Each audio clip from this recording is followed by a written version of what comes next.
Buenas noches a todos. ¿Me confirman si pueden ver la presentación?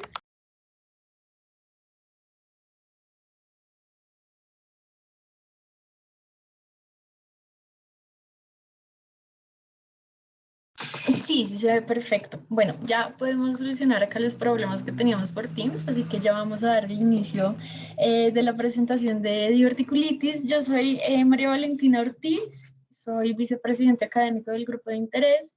Vamos a estar junto con Laura Torres dando todo lo que es la charla de diverticulitis, así que espero que les guste mucho.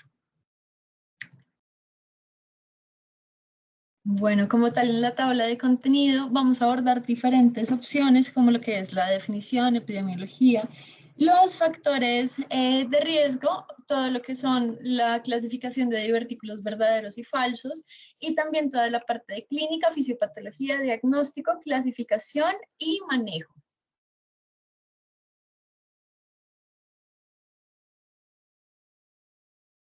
Bueno, en la parte de definición vamos a ver que como tal primero tenemos que definir qué son los divertículos. Los divertículos van a ser una especie de sacos que se van a formar desde la luz del intestino, que van a ser huecas que se van a ir hacia la parte exterior. Cuando ya empezamos a tener una sintomatología o una inflamación, como su propio nombre lo dice, es cuando ya vamos a tener lo que es una enfermedad diverticular o una diverticulitis. Entonces, para tener una diverticulitis, antes debemos padecer una diverticulosis y tener un proceso inflamatorio de estos mismos.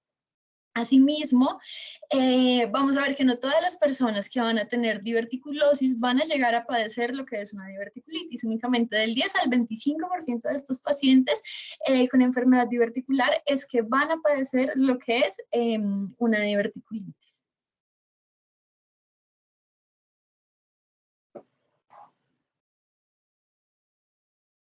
Bueno, en la parte de epidemiología vamos a ver que la población objetivo son todas las personas mayores de 60 años, sobre todo de que el 95% de los divertículos se van a encontrar a nivel del sigmoides, excepto en pacientes de origen asiático, ya que ellos tienden a tener divertículos en la parte derecha. También de que 1 de cada 10 pacientes va a presentar lo que es un sangrado rectal masivo, por lo que se tiene que indagar en revisión por sistemas este hecho. Y también de que cuando están en la parte del colon derecho, los pacientes pueden llegar a tener hemorragias masivas, entre el 50 al 90% de estos pacientes. Como vamos a ver en la fisiopatología, se asocia muchísimo a todo lo que es un estreñimiento y vamos a ver también lo que es la ley de Laplace. Esta ley nos dice que una presión de un tubo es directamente proporcional a la presión que se está ejerciendo e inversamente proporcional al diámetro. Vamos a ver que el diámetro del colon sigmoides es más o menos de unos 4 centímetros. Entonces, en realidad, no va a ser mucha la presión que se tenga que ejercer en esta parte del colon para que la pared intestinal de el colon sigmoides se llegue a herniar y nos aparezcan lo que son los divertículos. Asimismo, que en los últimos años han aumentado los motivos de consulta por urgencias por los casos de diverticulitis no complicada, siendo un motivo de consulta que cada vez va a un aumento. También tener en cuenta que esta diverticulitis, este proceso inflamatorio, se puede originar por un fecalito o por una erosión o porque por algún motivo se va a lastimar esta pared de la mucosa, que puede llegar a dar incluso una perforación de esta misma. Por eso mismo vamos a tener complicaciones como el que son un absceso localizado, fístulas, obstrucciones y en algunos casos peritonitis.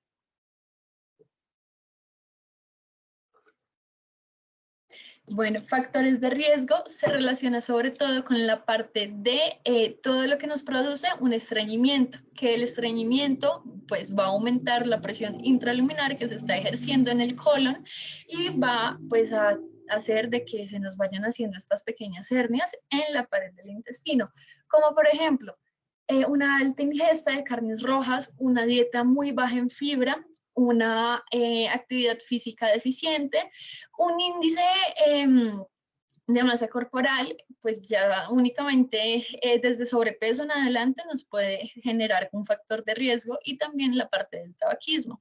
Entonces, sí, en realidad son todos los factores que nos predisponen a un estreñimiento funcional.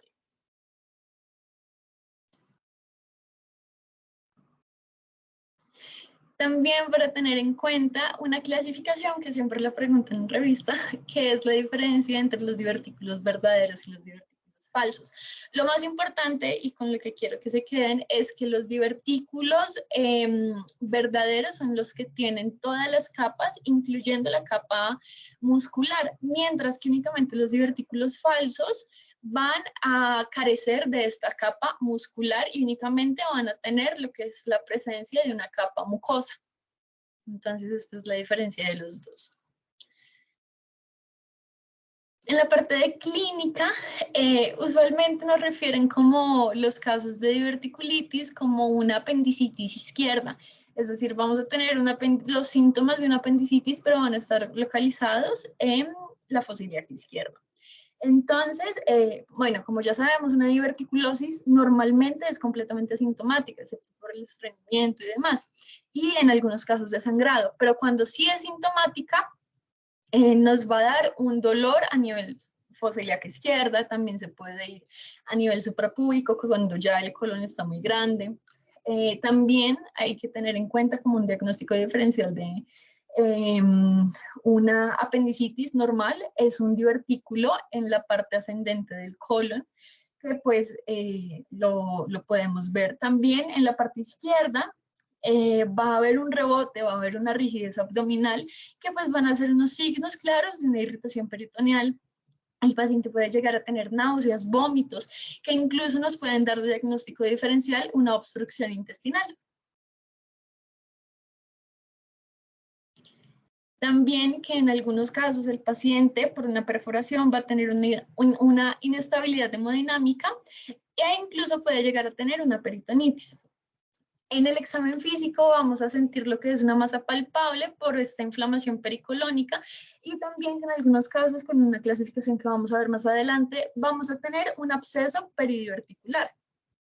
Por la parte anatómica, por la cercanía, también podemos tener irritaciones a nivel urinario, por la continuidad de los uréteres y de la vejiga, y también porque es un proceso inflamatorio, podemos llegar a tener una fiebre de bajo grado. Es importante que también vamos a tener un cambio en el hábito intestinal de estos pacientes, y de que el dolor no es un dolor súbito, sino es un dolor progresivo. Es decir, el paciente dice como no, es que me está doliendo desde hace 2 días, 2 días y medio, pero empezó de a poquitos el dolor y ahorita es tan fuerte que me hizo venir a urgencias. También de que en algunos casos el tacto rectal, dependiendo de la ubicación de estos divertículos, puede arrojar incluso un absceso en la parte local sigmoides. Bueno, hola a todos, mi nombre es Laura Torres y vamos a seguir con la parte de fisiopatología. Bueno, entonces para la fisiopatología les traje 2 teorías, la teoría traumática y la teoría isquémica. La teoría traumática es la teoría que es más aceptada. Esta teoría se dice, y hay estudios que demuestran que esta es la teoría más prevalente en adultos mayores, que son los pacientes que frecuentemente van al servicio de urgencias por este tipo de enfermedad. Entonces, tomando un poquito en cuenta lo que nos decía Valentina sobre los factores de riesgo, la teoría traumática, ¿en qué se basa? Tenemos el divertículo y un fecalito se va a impactar en el divertículo. Esto lo que va a hacer es que va a hacer que la presión dentro del divertículo aumente y va a llevar a que pues, la obstrucción va a llevar a que, uno, por ser material fecaloide, hay translocación bacteriana y por esto debemos dar antibiótico. 2, el proceso de aumento de la presión nos va a llevar a que haya una alteración a nivel venoso y arterial, lo que puede llevarnos a una perforación y pues a las microperforaciones del divertículo, que ahí más adelante vamos a ver las complicaciones y la clasificación de acuerdo a imágenes. Es en cuanto a la teoría traumática. Y por otro lado tenemos la teoría isquémica, que es menos aceptada porque pues es muy poco frecuente. Esta teoría isquémica se han reportado casos, pero se dan en pacientes jóvenes con pocos divertículos. ¿Y en qué se basa? Se basa en que uno de los estímulos neuromusculares frecuentes normales del colon van a ser mucho más prolongados y más fuertes.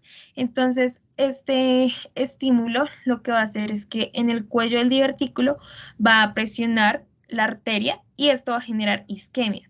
En este caso, pues el antibiótico se toma más como una medida profiláctica porque pues al no haber una impactación de ningún material, pues no se habla de que haya una translocación bacteriana. Pero pues por hablar de tracto gastrointestinal se toma una profilaxis antibiótica. Pero pues esas son las dos teorías que se tienen sobre la diverticulitis. Bueno, vamos a pasar al diagnóstico. Entonces, para el diagnóstico vamos a tener inicialmente unos laboratorios en sangre, en los cuales vamos a tener hemograma, electrolitos y marcadores inflamatorios. Un estudio que se realizó en Estados Unidos, se realizó un estudio en la población adulto mayor que ingresaban al sistema de urgencias con dolor abdominal. En el estudio, lo que se concluyó es que un paciente que tiene leucocitosis y PCR elevada y que encaja dentro del grupo etario tiene 4 veces más probabilidad de que sea una enfermedad diverticular, a una apendicitis o a una isquemia mesentérica. ¿Listo? Bueno, esos son los frecuentes. Por otro lado, podemos pedir un uroanálisis o una prueba de embarazo para iniciar a descartar diagnósticos diferenciales. En cuanto a imágenes para apoyo diagnóstico, el gold estándar va a ser el TAC abdominal contrastado, ya que tiene una sensibilidad del 95 y una especificidad del 96. Pero en caso de que no lo podamos hacer, también podemos recurrir a la ecografía, que en la imagen superior derecha lo que vemos es un divertículo con un fecalito impactado. Es la flecha, lo que nos señala la flecha. Y en casos especiales, digamos en pacientes en estado de embarazo o en pacientes que no se puedan realizar las otras imágenes, podemos realizar una resonancia magnética y también se dice que se puede realizar una radiografía de abdomen, pero pues esta no es sensible ni específica y nos va a servir más que todo para ver si hay un neumoperitoneo, una obstrucción, alguna de las complicaciones que pues pueden presentarse por la enfermedad. Pero el ideal es el TAC. Y ya hablando de esto, vamos a pasar a la clasificación de Hinkie. La clasificación de Hinkie lo que nos va a servir para estadificar el grado de diverticulitis del paciente. Entonces, otro punto importante de la clasificación es que de acuerdo al grado del paciente nos va a dar el manejo. Entonces vamos a tener 6 grados. El grado 0, que es una diverticulitis clínicamente moderada. 1A, que es una inflamación pericólica que es limitada y no hay absceso. 1B, que es inflamación pericólica con absceso menor a 2 centímetros. El grado 2 es un absceso pélvico o intraabdominal que es mayor a 2 centímetros. Y el grado 3 nos habla de una peritonitis purulenta y el 4 una peritonitis fecaloidea. Entre el grado 3 y el 4 no podemos diferenciarlo en el TAC y más adelante les voy a hablar sobre, de acuerdo al grado, cuál es el manejo que les voy a dar. Entonces, pues, no sé, quise traer una imagen de TAC de cada grado para que nos quede un poquito más claro sobre lo que vamos a ver y lo que tenemos que buscar. Entonces, en el grado 0, la imagen a la izquierda, la flecha nos señala el divertículo, pero pues como vemos no hay una inflamación pericólica, solamente está el divertículo. En el grado 1A vemos que pues efectivamente ahí está el divertículo y vemos que hay una inflamación, pero está, ¿cómo decirlo?, delimitada al divertículo y no hay un absceso alrededor. Listo. El grado 1B, la flecha lo que nos va a señalar es un divertículo que en este caso ya hay, pues, hay una inflamación pericólica y adicional a esto hay un absceso. Este absceso es menor a 2 cc. Listo. Seguimos con el grado 2, que este nos va a hablar, pues como ya lo dijimos, de un absceso pélvico o retroperitoneal, y es lo que estamos viendo aquí. Entonces vemos un divertículo con un absceso de más de 2 cc. Bueno, y por último tenemos el estadio 3 o 4, que ya se habla de una diverticulitis complicada, porque pues en estos grados es cuando hablamos de que ya es muy probable que el divertículo haya hecho una ruptura y vemos las complicaciones de las que se va a hablar más adelante. Entonces, bueno, en la primera imagen vemos un divertículo y un absceso. El absceso pues ya es retroperitoneal.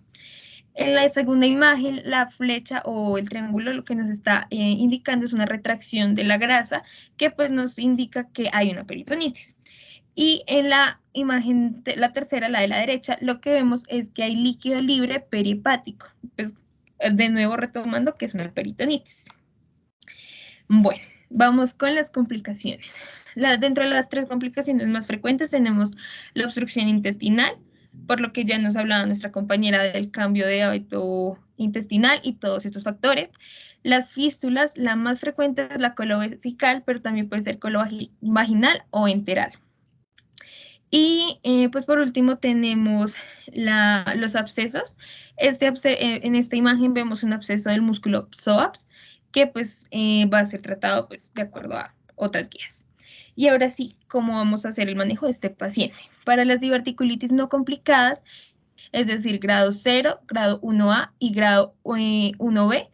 Vamos a darle al paciente recomendaciones de dieta, entonces que sea una dieta alta en fibra, que el paciente tome mucha agua, sí, una dieta alta en fibra sobre todo. Vamos a darle un manejo del dolor al paciente y vamos a iniciar la antibiótico terapia, que pues la recomendada es metronidazol con ciprofloxacina. Y de acuerdo a la diverticulitis complicada, va a depender del grado. Entonces, si tenemos un paciente, me voy a volver a aquí. Para el grado 2 vamos a hacer un drenaje percutáneo. La grado 3 y la grado 4 son pacientes que requieren una cirugía urgente y pues en salas es donde definimos si era purulenta o fecaloide. Entonces, pues dentro de los procedimientos que se puede hacer, pues ya les comenté el drenaje percutáneo.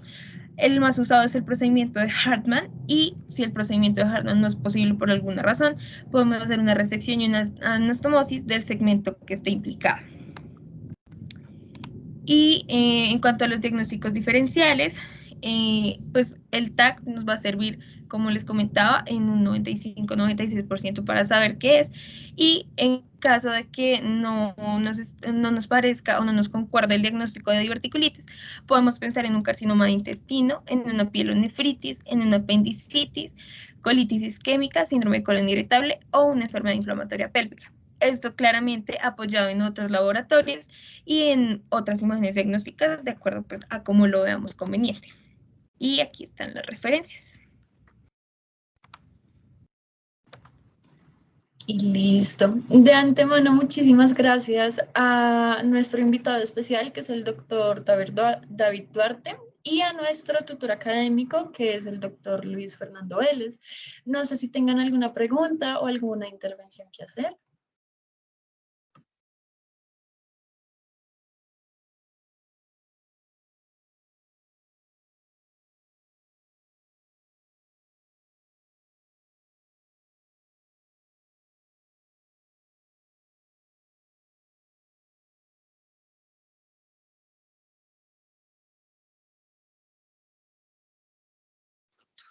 Bueno, buenas noches, señoritas. Un saludo Buenas noches, doctor. cordial Buenas noches, doctor. y agradezco mucho al doctor Belgrán, amigo Luis Fernando, colega, a quien reconozco como un gran cirujano, gran ser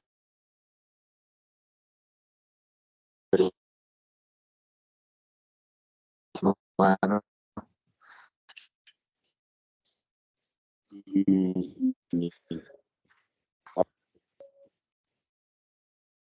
David, buenas noches. Espérate, creo que se te está oyendo un poquito cortado y no te hemos podido escuchar bien. Ahí vimos que nos estabas agradeciendo y todo eso. Miren, yo a David lo quiero mucho porque David es una persona que es extranjera y él me abrió las puertas. O sea, en vez de yo abrirle las puertas a él, acá en Colombia, él fue el que me abrió las puertas para trabajar en Colsubsidio y todo eso. Entonces estoy muy agradecido con él porque me ayudó demasiado y todo eso. Entonces, por eso fue que les dije que lo invitáramos y todo eso. Es una persona que tiene mucha experiencia. Y sí, ya te estamos oyendo. Ahora te escuchamos un poquito mejor, David. Bienvenido. Ah, qué bueno, gracias. Perdónenme el impasse de la señal, pero es que justo me cogieron llegando al parqueadero de mi casa. Pero ya. Bueno, sí, entonces, pues agradeciendo la invitación, realmente con Luis tenemos una amistad en cirugía unos años y estoy muy honrado que me hayan tenido en cuenta para acompañarnos en esta presentación.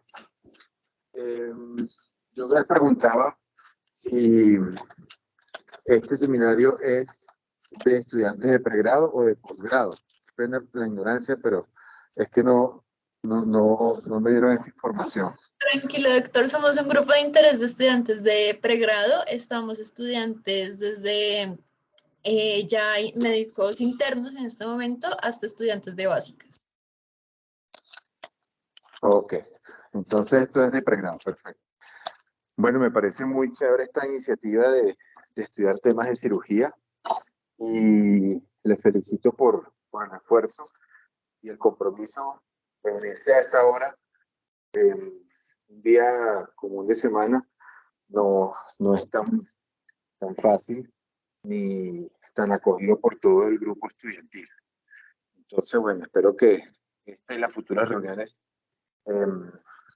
brinden los frutos que todos esperan. Quizás tengo algunos comentarios y aclaraciones que me parecen pertinentes porque luego de escuchar la presentación, siento que se presta a confusión. A ver, ustedes dijeron que la obstrucción intestinal era un diagnóstico diferencial y también estaban conversando acerca de el manejo quirúrgico, la cirugía de Harman, ¿no?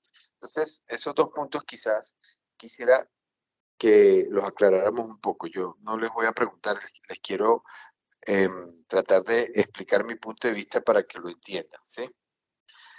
Una diverticulitis, vamos a entenderla como la inflamación de esos saquitos que ustedes vieron en el dibujo que pusiste del colon, ¿ok?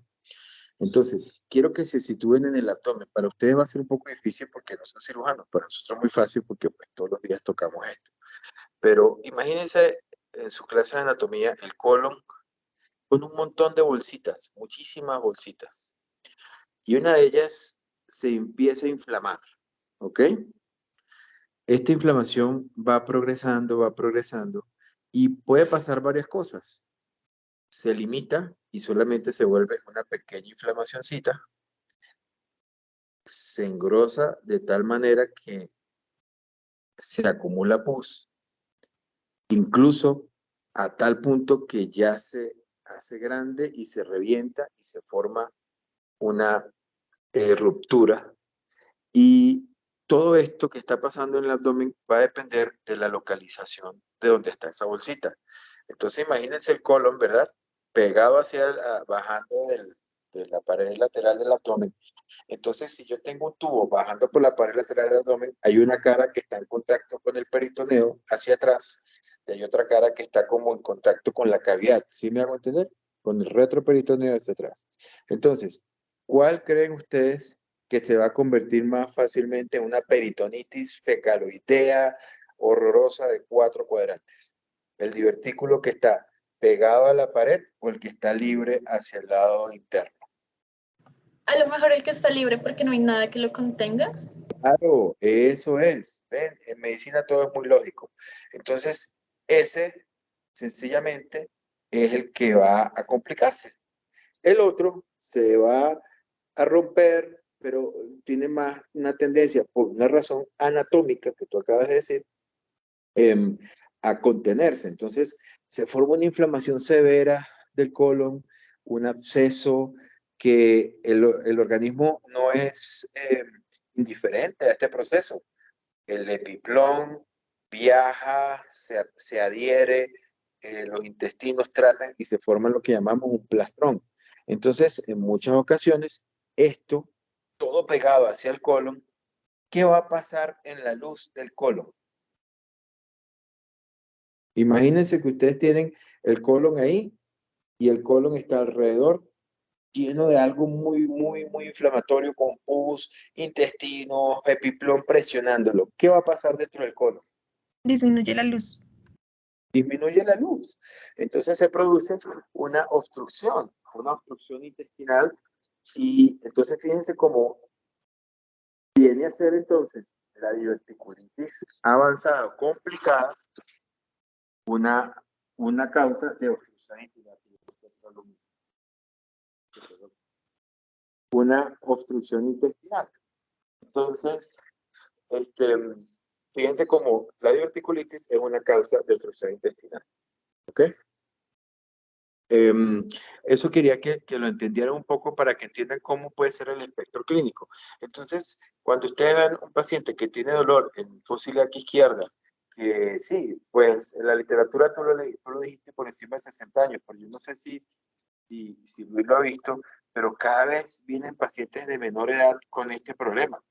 Y incluso ya por encima de los 50 años uno empieza a pensar en esta posibilidad diagnóstica en dolor en fosa ilíaca izquierda. Pero entonces piensen en esa posibilidad. Otra cosa que quería comentarles es que con respecto a las teorías, realmente uno en medicina tiene que ser muy práctico, ¿no? Sí, realmente la teoría es importante porque, bueno, nos ayuda a entender un poco de dónde viene la complicación, etcétera. Pero yo creo que en lo práctico, a ustedes les llega un paciente con un dolor abdominal, un cuadro de abdomen agudo, con dolor fuerte, pélvico, fosa ilíaca izquierda. ¿Tiene importancia si fue isquémico o obstructivo el caso? No, es un abdomen agudo. No pierdan tiempo. Lo tratan como un abdomen agudo, punto. Entonces, paciente está irritable, hay que llamar al cirujano. Lo hidratan, lo compensan, etcétera, listo. Y si todo el cuadro clínico empezó como del lado izquierdo, listo, vamos a hacer la imagen, vamos a compensarlo, etcétera, ¿ok? Y la otra observación es con respecto al antibiótico. No se aprendan esa receta. Más bien apréndanse cuáles son los gérmenes más frecuentes que ocasionan o que se consiguen en los cuadros de diverticulitis complicada, ¿ok? Eso es más importante. ¿Por qué? Porque es que los antibióticos, eso es muy dinámico. Por ejemplo, tú dijiste ciprofloxacina, pero donde yo trabajo tenemos prohibido usar ciprofloxacina porque el índice de resistencia en el trimestre pasado superó el 60%. Entonces, ¿ves? Es más importante que ustedes entiendan, bueno, está el bacteroides, el coli, la pseudomonas, todo eso lo tienen que tener presente y entonces, de acuerdo a la región donde estén, o a la ciudad, o al sitio donde estén ejerciendo, entonces ustedes aplican la estrategia antibiótica que sea de primera elección en ese momento para infecciones gastrointestinales complicadas, ¿ok? Ese es el concepto general que engloba diverticulitis, apendicitis, etc. Ok. Por último, con respecto al tratamiento, a ver, tú dijiste, no, entonces se puede hacer un Harman o se puede hacer una resección. Ven acá. Una cirugía de Harman es una resección. Bien, es como que estabas hablando de lo mismo y no te diste cuenta. Vamos a organizar las ideas. Empezamos, como les digo, en medicina todo es muy clásico. Si ustedes tienen un paciente francamente irritado, a ese paciente le van a hacer un drenaje por radiología intervencional. No, ese paciente hay que o manejarlo con una laparoscopia, si está el recurso y la habilidad, o abrirlo, porque está irritado. Listo, el paciente que tiene abdomen agudo. Listo, entonces ese no lo entramos. Quizás en la espera, mientras, no, que esperando en la sala, está deshidratado, no sé qué, hagámosle un TAC. Bueno, a veces está bien, uno hace un TAC para enterar, pero no debería cambiar la conducta. Bueno. Pero el paciente que no viene irritado, pero que tiene dolor, que tiene defensa, y digo irritado generalizado, ¿no? Pero que está defendido del lado izquierdo, que es ese que tú sí quieres hacer el diagnóstico, etcétera. Ese paciente, tú lo llevas a la tomografía y es el que vas a clasificar con lo que ustedes vieron los primeros niveles. Muy probablemente, si era una diverticulosis complicada, es decir, una diverticulitis, el radiólogo le va a decir en su informe, veo divertículos múltiples y hay una alteración de la grasa, engrosamiento, cambios inflamatorios a nivel del sigmoide o el recto sigmoide o donde sea que esté la enfermedad. Y esto es diverticulitis aguda no complicada. Para ellos no complicada es que no está perforada. No sé. Y ahí para arriba, Pues, absceso pericolónico, absceso retroperitoneal, absceso retrovesical, dependiendo de dónde esté el segmento del colon afectado y con qué estructuras esté. Entonces, estos pacientes, el manejo hoy en día es antibiótico, drenaje, punto. Por radiología intervencionista, idealmente. Si el radiólogo no pudo decir, entonces hay otros métodos, incluso hay endoscópicos, pero después se hace por laparoscopia, se drena, se tequila. Cuando ya está complicado, perforado, con compromiso del colon, del segmento, que hay necrosis, que, bueno, es un caso grave. Claro, hay factores de riesgo para eso, que sea episodios de repetición, el segundo o tercer episodio en el año, paciente por encima de los 65 años, diabético, inmunosuprimido, obeso, todas esas cosas son factores de riesgo. Entonces, esos pacientes se complican cuando operamos y hacemos la resección del segmento afectado. Entonces, ahí es donde viene el otro tema, que es, ¿qué hago? Quité el pedazo de colon, ¿okay? Y me quedó, ¿qué me quedó? Un tubito final atrás, abajo, que es, ¿qué? El sigmoide, pedacito, o nada del sigmoide, y recto ano, ¿correcto? Y por el otro lado, en el otro extremo que me quedó, el colon, lo que haya decidido preservar. Puede ser el colon, hasta el colon transverso, el ángulo esplénico, ¿me siguen? O el colon descendente, dependiendo de lo que usted haya considerado que tenía que cortar. Entonces ahí sí viene un dilema, decir, bueno, ¿qué hago? Le hago el empate, que pues lo que llamamos la anastomosis, o le dejo la colostomía y le cierro abajo para no dejar esa boca no se despierta, se cierra, hay que cerrarlo. Y esperamos que todo pase y bueno, hacemos una anastomosis después, cuando el paciente mejore y que esté en mejores condiciones que tal, porque bueno, sí, ciertamente cuando hay una peritonitis, cuando hay inflamación, los tejidos están débiles y el riesgo de que ese empate sea efectivo y no se complique, está latente. Entonces, hay diferentes escuelas, hay criterios para eso.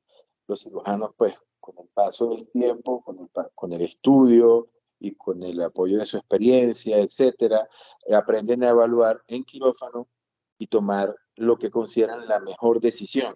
Evalúan y dicen, no, este paciente por esto, por esto, por esto, por esto, le piden unos gases arteriales intraoperatorios, evalúan la hemoglobina, cómo está, ven el estado nutricional, le han hecho una evaluación nutricional subjetiva al paciente, ven sus factores de riesgo, etcétera, y ven los hallazgos, el nivel de contaminación, etcétera, y dicen, bueno, me la voy a jugar, todo está a favor, voy a empalmar, voy a hacer la anastomosis, o no corro riesgos, quietos, hagamos la colostomía, saquemos adelante a este paciente porque la mortalidad de la peritonitis de origen intestinal, especialmente de origen colónico, supera el 60% y va incrementándose con la edad.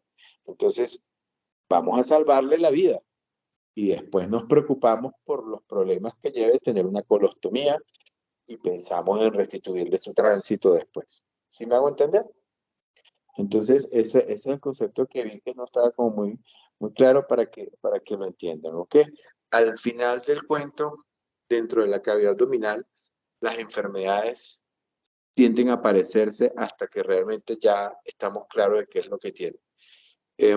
Este tema forma parte de un tema que me parece que es clave en el pregrado y es el abdomen agudo. Y cuando yo hablo de este tema de abdomen agudo con los estudiantes de pregrado, y yo comparto con el doctor Vélez, los estudiantes de la UTCA, yo les digo que lo primero que tienen que hacer es quitarse el chip de que todo dolor abdominal es gastritis, apendicitis, colecistitis o diverticulitis. ¿Por qué? Porque es que ahí es donde se cometen los grandes errores. Entonces, la única forma de poder establecer bien el diagnóstico de un paciente en la urgencia, que es donde ustedes van a estar en la primera digamos, el frente de batalla con el paciente cuando llega con el dolor abdominal, es primero saber y detectar un abdomen agudo. O sea, tener claro el concepto de que es un abdomen agudo y no mandar a la casa a un paciente con un abdomen agudo diciéndole que es una gastritis. Eso, ¿no? Tómese el Buscapina, omeprazol, siguiente. No, eso es lo primero. Y lo segundo es que cuando ya están claros que es un abdomen agudo, hacer lo máximo por establecer el diagnóstico, tanto probable como diferencial.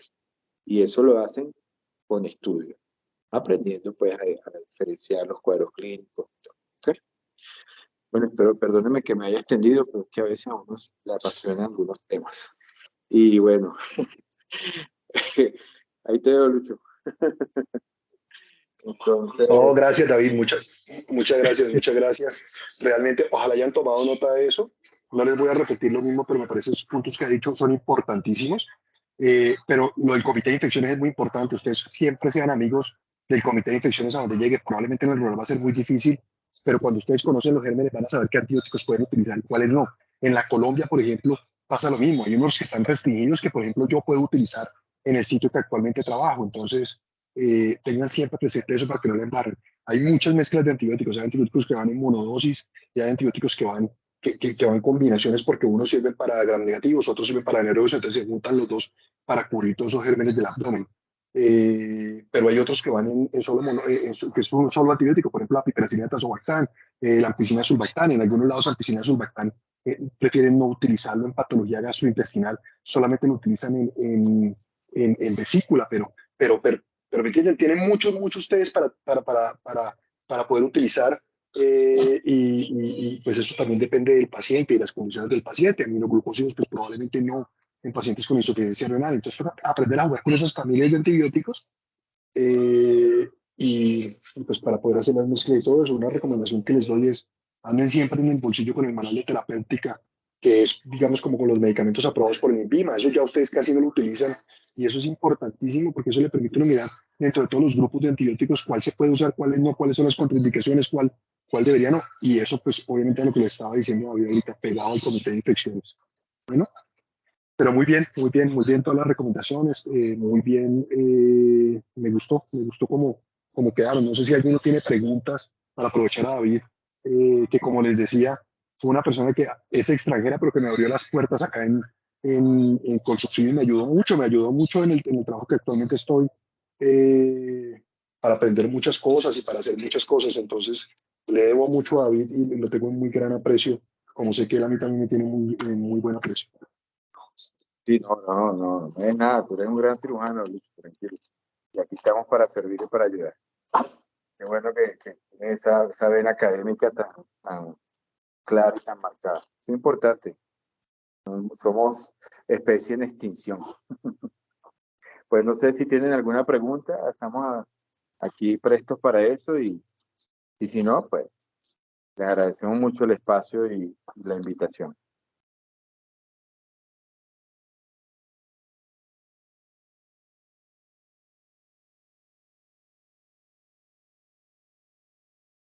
Bueno, entonces, si no es más, gracias por la charla y espero que les haya servido y cuando les llegue una diverticulitis sepan qué hacer. Muchas gracias, doctor. Muchas gracias, David. Lucho, cuídate, hablamos. Mañana lo llamo y le cuento una cosa. Listo, mañana hablamos. Chao, cuídate.